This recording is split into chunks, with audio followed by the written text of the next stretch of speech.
오늘은요. 어떤 이콘을 소개해 드릴 거냐면요. 네. 전례력을 살펴보면 교회는 부활 시기가 끝나는 마지막 날, 즉 부활 제7주간이 끝나는 날에 성령 강림 대축일을 지냅니다. 네. 이후에 연중 시기가 시작되는데요. 성령 강림 이후 사도들은 예수 그리스도의 복음을 온 세상에 선포하기 시작하였기 때문에 성령 강림 대축일을 우리는 교회의 탄생일이라고 부르면서 경축합니다. 네. 이것은 성령 강림으로 그리스도께서 하시던 인류 구원의 사명이 완성되었다는 의미와 동시에 이 구원의 신비가 이제부터는 성령께서 활동하시는 교회와 함께 계속된다는 의미를 가지고 있습니다. 네. 오늘은 성령 강림 이콘을 함께 바라보며 이콘 안에 담긴 상징들을 살펴보도록 하겠습니다. 네.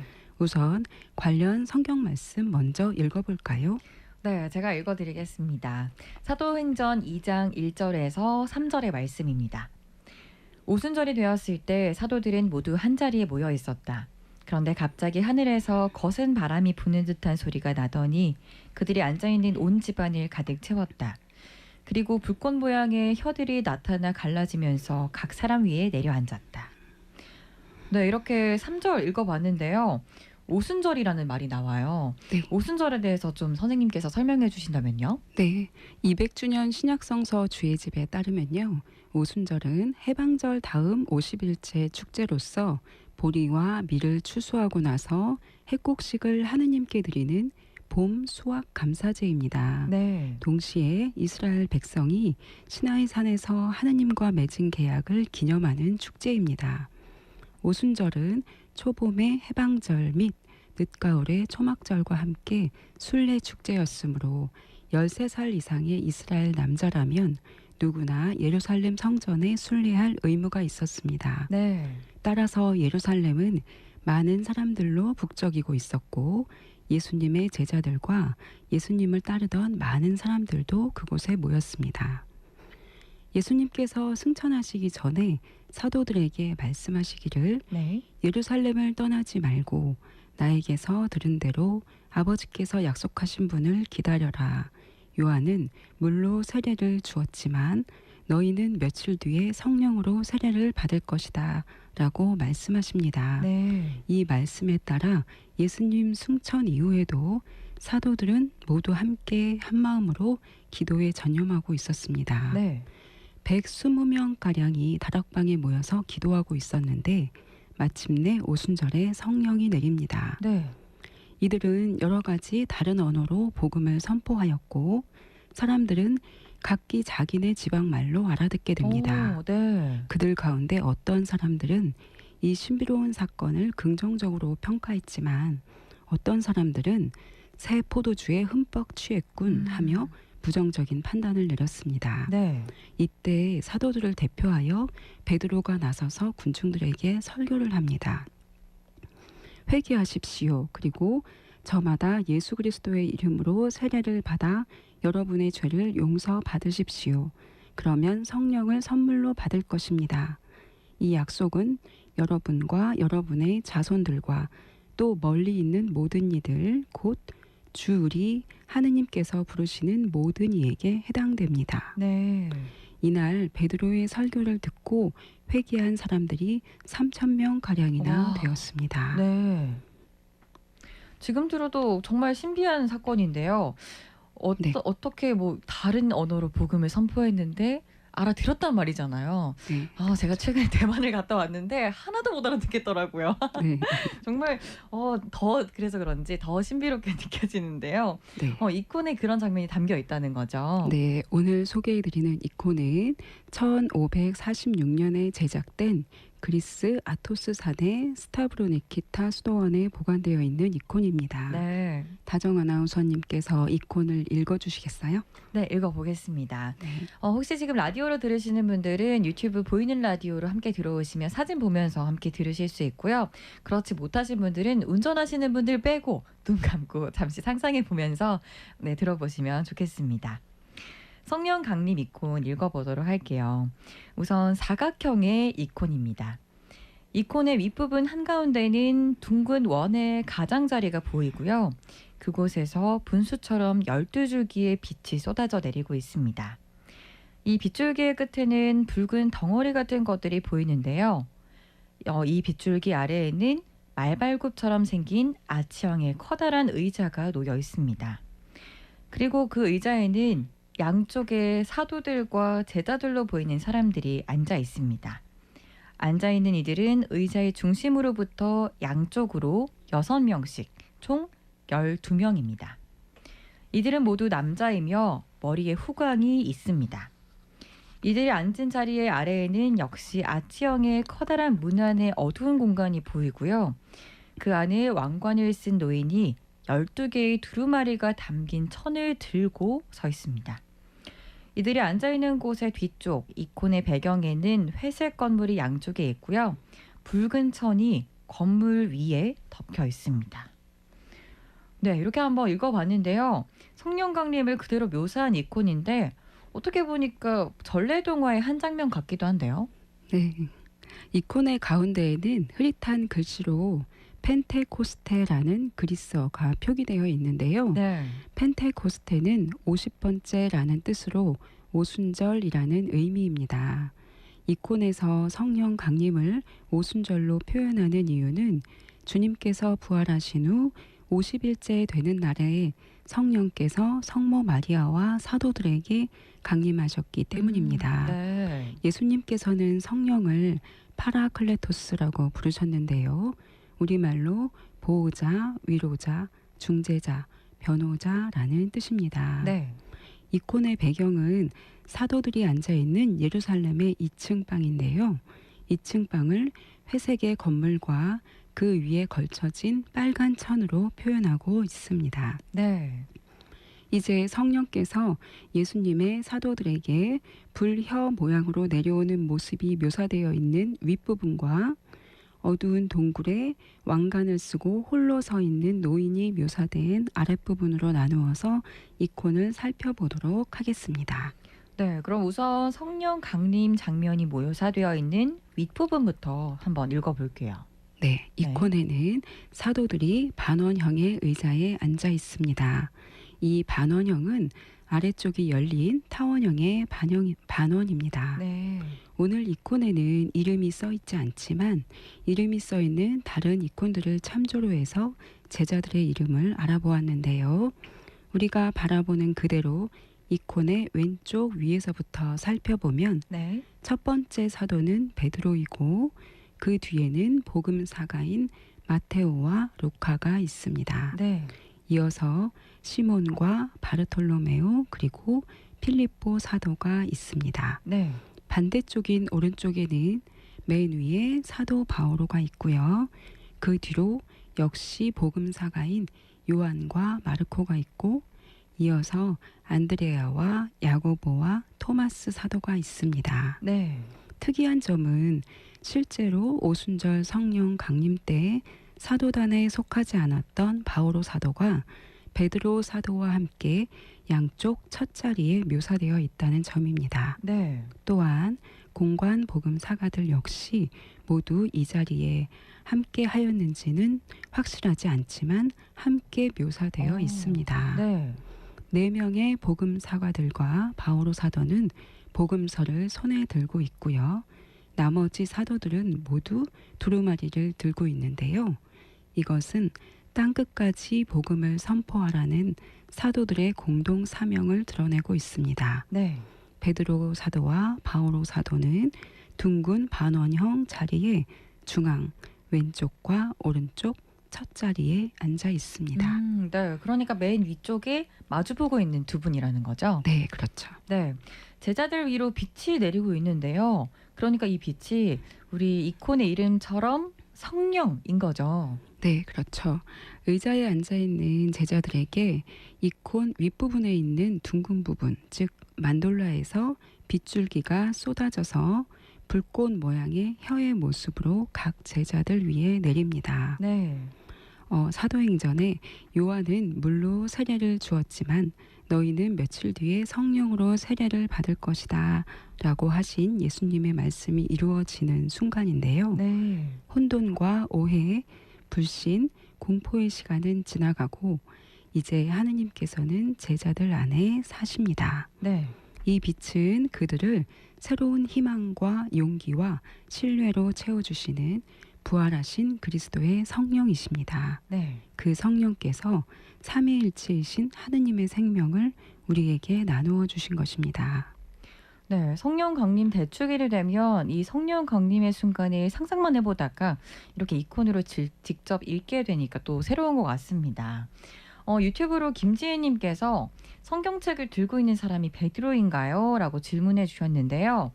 위쪽 왼쪽과 중앙에 왼쪽과 오른쪽 첫 자리에 앉아 있는 분이 베드로와 바오로 사도라고 말씀해 주셨잖아요. 네, 그러면 오른쪽에 계신 분이 바오로 사도인 거죠? 네, 그렇습니다. 네, 성경책을 들고 있는 사람은 베드로 사도가 아니라 바오로 사도라고 이해해 주시면 되겠습니다. 그 맞은편에 계신 분이 베드로 성인입니다.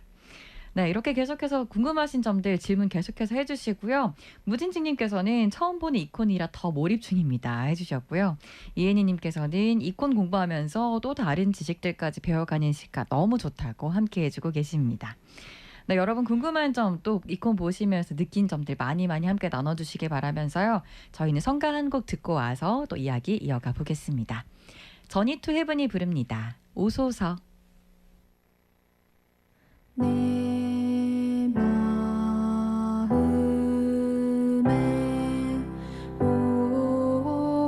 오소서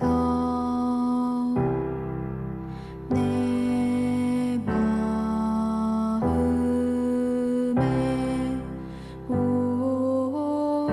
오소서 내 마음에 오소서 내 마음에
오소서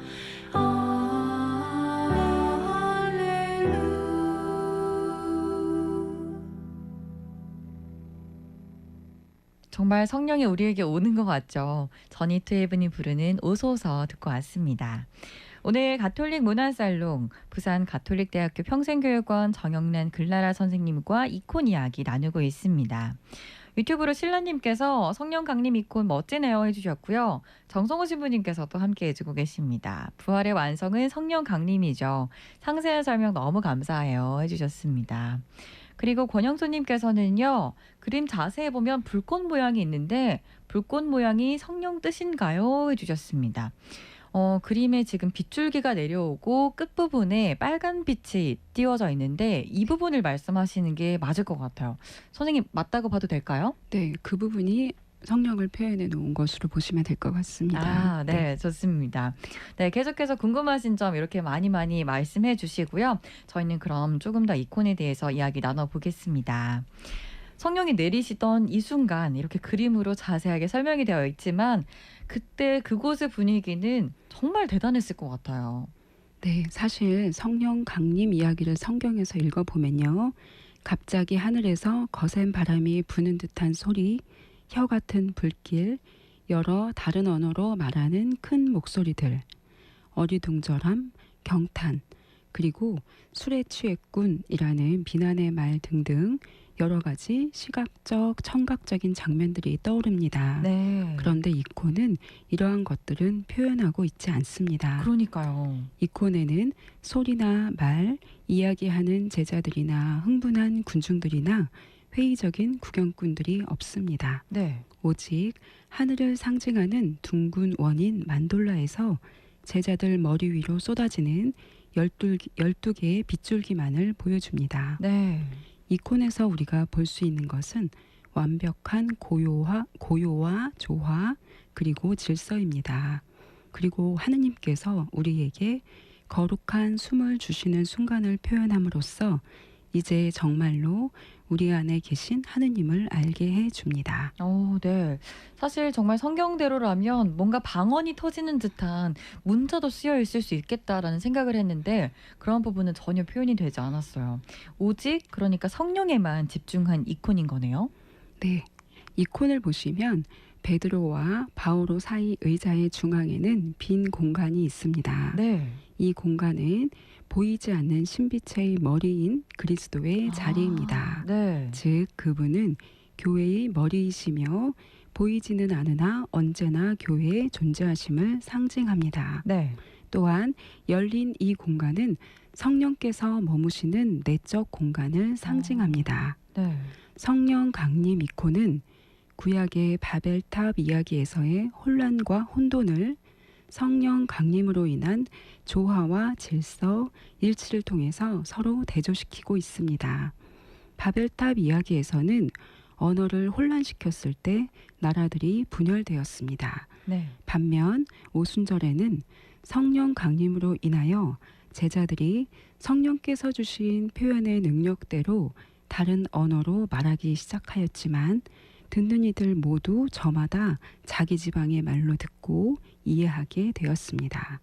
이제 성령을 받아 한 마음으로 하느님께 영광을 드리는 것입니다. 네. 정말 네. 계속 설명해 주시면요. 공동체란 성령의 선물로서 서로 간의 이익이나 공동의 관심사를 바탕으로 형성된 것이 아니고요. 거룩한 숨결을 받고 똑같은 신성한 불로 타오르게 된 가슴을 받고 똑같은 신성한 사랑에 감싸인 체험을 바탕으로 형성된 것임을 기억하게 합니다. 네. 우리가 서로 친교를 나누고 하나가 되게 하시는 분은 우리 안에 계신 하느님이시기 때문입니다.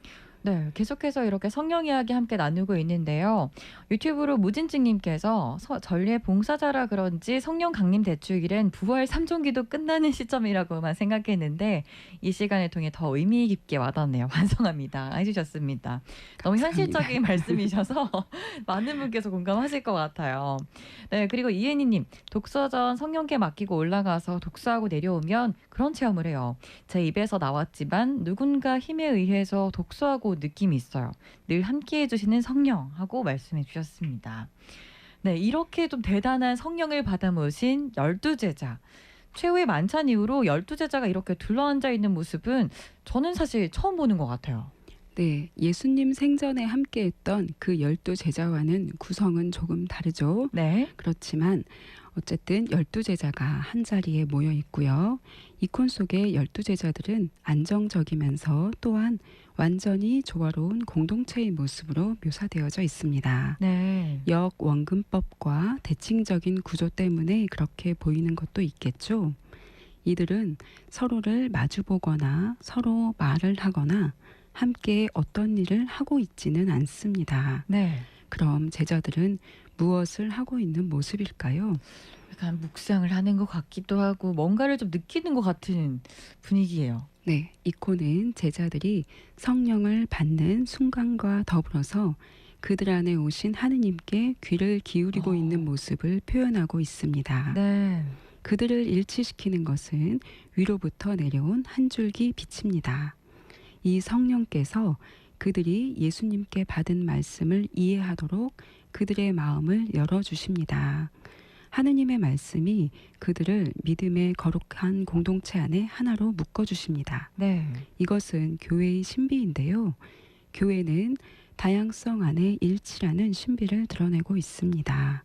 사도들의 얼굴 모습이나 앉은 자세, 발의 모양 등 생김새는 매우 다르고 개성이 돋보이지만 이것들은 한데 어우러져서 서로 조화를 이루고 있습니다. 네, 이콘을 자세히 들여다보면 정말 한 분 한 분 모두 달라요. 어디를 바라보고 계신지, 손은 또 어떻게 하고 계신지 다 다른 것 같습니다. 네, 바오로 사도는 똑바로 앉아 있는데 매우 엄격하고 지적으로 보입니다. 네. 베드로 사도는 반면 허리를 약간 구부리고 있는 자세로 축복하는 듯이 보입니다. 베드로 사도 옆에 바오로 사도 옆에 붉은 옷을 입은 요한 사도는 머리를 살짝 기울인 다정한 자세입니다. 네. 요한 옆에 마르코와 안드레아, 그리고 맞은편 베드로 사도 옆에 마테오와 바르톨로메오는 긴 초록의 겉옷을 입고 있습니다. 이콘에서 초록색은 생명과 희망 등을 상징하죠. 네. 그래서인지 말씀을 선포하는 사명을 받은 제자들은 모두 초록색의 옷을 안이나 밖에 입고 있습니다. 네. 이들은 한 사람씩 구분해 보면 모두 달라 보이지만 그러나 조금만 뒤로 물러서서 바라보면 한 분이신 주 예수 그리스도의 영으로 묶여 있는 하나의 공동체의 모습임을 알 수 있습니다. 네. 사도들이 앉아 있는 말 발굽 모양인 아치 형태의 의자 위에는 금색 빗금이 덮여 있는데요. 이것은 거룩한 에너지를 상징합니다. 네. 이 의자는 양쪽 끝이 열려 있는데요. 이것은 교회의 경계는 무한하고 끝이 없음을 나타냅니다. 교회의 시작도 끝도 하느님 나라이기 때문입니다. 와, 이 의자 양쪽 끝이 열려 있다는 것도 뜻이 담겨 있군요. 색상만 담겨 있는 줄 알았는데 의자가 열려 있는 것까지도 살펴봐야 하는 의미 깊은 이콘이었습니다. 네, 유튜브로 무진증님께서는 설명 들으면서 보니 더 자세히 봐지네요 해주셨고요. 이혜니님께서도 의상으로 제자들의 사목을 표현하셨네요 해주셨습니다. 네, 이제 이콘 조금이라도 들으신 분들은 색상 뭐 다 아시겠죠. 뭔가 의미가 있을 것이다 생각하시고 들으시는 것 같은데요. 이제 밑으로 한번 내려다 볼게요. 아래에 있는 이 왕 누구신지 너무 궁금했거든요. 이 왕은 누구신가요? 네, 예수님의 제자들 발 아래에는 한 노인이 왕의 모습으로 둥근 아치형의 문 안쪽 어둠 속에서 두루마리들이 놓여 있는 천을 펼쳐서 들고 서 있습니다. 네. 이 왕의 이름은 코스모스라고 전해지는데요. 네. 전 세계 인류의 대표자로서 그는 어둠 속에 위치하고 있습니다. 그가 어둠 속에 서 있는 이유는 전 세계가 믿음이 없기 때문입니다. 네. 이 노인은 어둠과 죽음의 그늘에 앉아 있는 세상을 상징하고요. 노인이 쓰고 있는 왕관은 죄를 상징하며 죄가 죽음으로 지배하는 세상을 드러냅니다. 또 그가 펼친 천 위에 놓인 12개의 두루마리는 12사도를 상징합니다. 그들의 가르침으로 온 세상에 빛을 가져올 수 있음을 의미하는 거죠. 네. 오늘 함께 읽어본 성령 강림 이코는 구원 이야기의 아름다운 끝이 아닙니다. 세상에 나아가 온 세상을 제자로 삼고 그들에게 성부와 성자와 성령의 이름으로 세례를 베풀어서 그들을 어둠과 죽음의 그늘로부터 해방시키라는 긴급한 호소가 담겨 있는 이콘입니다. 네. 하느님께서 만드신 공동체는 연약한 인간으로 구성되었지만 성령은 그 공동체를 해방시킬 수 있는 능력을 지니게 해주십니다. 네. 그렇기에 이코는 우리에게 세상으로부터의 해방에 대한 희망을 제시하고 또 그를 위해서 일하도록 우리를 격려합니다. 네. 유튜브로 이혜니님께서 두루마리에 12줄이 보여요. 12제자 표현으로 바로 알았어요. 라고 해주셨는데요. 방금 선생님께서 설명해 주시는 것 중에 저도 그 12사도만 캐치했습니다. 네. 네, 이제 12 정도라고 하면 12개라고 하면 12제자겠구나 라는 것까지는 온 것 같습니다. 무진증님께서는요. 지금도 믿음이라고 해주셨는데 이콘이 세상으로부터의 해방에 대한 희망을 제시한다고 하니까요. 또 더 많은 묵상을 하게 만드는 것 같습니다. 사실 뭐 예전에는 이콘을 그냥 성경의 내용을 담은 그림이라고 생각했었는데요. 이렇게 선생님과 이콘을 듣고 보고 읽고 해보니까 우리를 격려하고 위로하는 또 하나의 기도 같다는 생각도 들어요. 네. 아버지께서 나를 사랑하신 것처럼 나도 너희를 사랑하였다. 너희는 내 사랑 안에 머물러라. 이것이 나의 계명이다. 내가 너희를 사랑한 것처럼 너희도 서로 사랑하여라. 성령 강림 때 예수님께서는 성부와 성자께서 서로 주고받으신 그 사랑의 영인 성령을 제자들에게 보내시어 그 사랑의 삶을 닮은 하나의 공동체를 창조하셨습니다. 네. 바로 교회인데요. 예수님께서는 당신을 아는 이들에게 공동 생활을 통해 당신의 사랑을 드러내게 하셨고 희망의 증표가 되게 하셨습니다. 네. 여기에서 다정 아나운서님 혹시 떠오르는 이콘이 있으신가요? 성부와 성자와 성령. 삼위일체 이콘 바로 나올 것 같아요. 그렇죠. 큰 힌트를 주셨어요. 네, 그렇습니다. 사랑이신 삼위일체는 성령께서 강림하신 공동체의 원형이 되고요. 성령께서 강림하신 공동체는 또한 삼위일체의 사랑을 드러내는 거죠. 네. 매번 사실 우리는 성령 열매를 받잖아요. 어떤 열매를 청한다고 기도는 하지 않으면서 열매를 열 때마다 뭘까 많이 두근거렸던 것 같습니다. 이번 성령 강림 대축일 때는 나에게 꼭 필요한 성령을 한번 청해봐야 될 것 같은데 저는 지금 생각해보니까 지혜를 좀 받고 싶어요. 어떻게 좀 이런 순간에 어떻게 해야 되고 네, 이런 걸 받고 싶은데 우리 선생님께서는 혹시 있을까요? 네.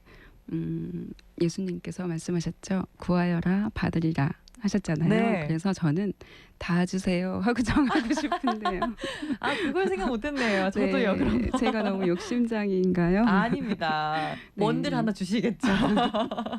아직 성령 강림 대축일까지 시간이 좀 남아 있죠. 네. 오늘 소개해드린 성령 강림 이콘을 떠올리시면서 또 사랑의 삶을 함께 살아가시면서 기도하시면서 성령의 은사와 열매 많이 청하시고 받으시는 행복한 5월 지내시길 바라겠습니다. 네. 오늘도 함께 해주셔서 감사합니다. 네. 오늘도 너무너무 감사드립니다. 많은 분께서 성령 7은 또 이야기해주고 계시는데요. 우진증님, 성령 7은 뽑을 때마다 필요한 것만 다 받았어요. 라고 해주셨습니다. 그쵸. 신기하게도, 어떻게 하셨지? 이런 생각이 많이 들었던 것 같아요. 그러면서 저도 이번에는 쌤처럼 다 주세요. 좋습니다. 우리 다 네. 청하고 다 받는 그런 이번 성령 강림 대축일도 함께 했으면 좋겠습니다. 권영조님께서 좋은 말씀해 주시고 감사합니다 선생님 해주셨는데요. 네, 오늘은 감사합니다. 이렇게 부활시기를 마무리하는 성령 강림 대축일 이콘으로 함께 했습니다. 오늘도 감사드립니다 선생님. 네, 감사합니다.